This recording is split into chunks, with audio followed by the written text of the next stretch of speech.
বাংলাদেশ সীমান্ত সংলগ্ন খুয়াই থানাধীন পহরমুড়া এলাকায় রবিবার গভীর রাতে টহলদারির সময় এক বাংলাদেশি যুবককে আটক করে গৌরনগর বিএসএফ ১০৪ ব্যাটালিয়নের সি কোম্পানি।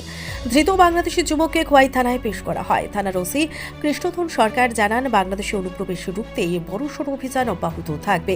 টহলরত জওয়ানদের দাবি, ওই যুবক জোরপূর্বক কাঁটাতার পেরিয়ে ভারতীয় সীমান্তে ঢোকার চেষ্টা করছিল।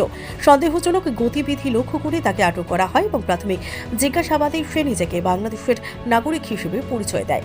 ঘটনাটি সঙ্গে সঙ্গে পোস্ট কমান্ডার এবং কোম্পানি কমান্ডার সূর্যভান সিংকে জানানো হয়।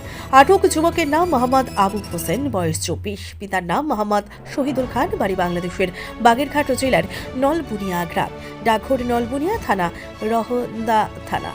তার কাছ থেকে একটি ট্রলি ব্যাগ, একটি হাত ব্যাগ এবং ওপ্পো রেডমি ব্র্যান্ডের দুটি মোবাইল ফোন উদ্ধার করা হয়েছে।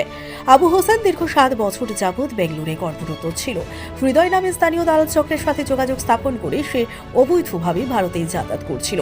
বিএসএফ সূত্রে খবর, আটক যুবকের আইনানুগ প্রক্রিয়া অনুসরণ করে খোয়াই সীমান্তে থানায় হস্তান্তর করা হয় এবং সীমান্ত এলাকায় বেআইনি অনুপ্রবেশ ঠেকাতে অতিরিক্ত নজরদারি জোরদার করা হয়। নাম কি? আবু হোসেন। বাড়ি কই? হ্যাঁ, বাংলাদেশ। কোন জায়গায়? নাম কো একবারে কইলাম। বাগেরহাটে। কই আসলা? ব্যাঙ্গালোরে। হ্যাঁ, ব্যাঙ্গালোরে। কত বছর ধরে ব্যাঙ্গালোরে আছো? ৬-৭ বছর। কি করে যেতেছিলা? কে নিয়ে যেতেছিল তোমাদের বাংলাদেশ? হৃদয় নামে এক লোক নিয়ে যাইতেছিল। হ্যাঁ, হৃদয় নামে এক লোক নিয়ে যাইতেছিল। তার বাড়ি কই? তারপরে কোথায় সেটা আমি জানি না।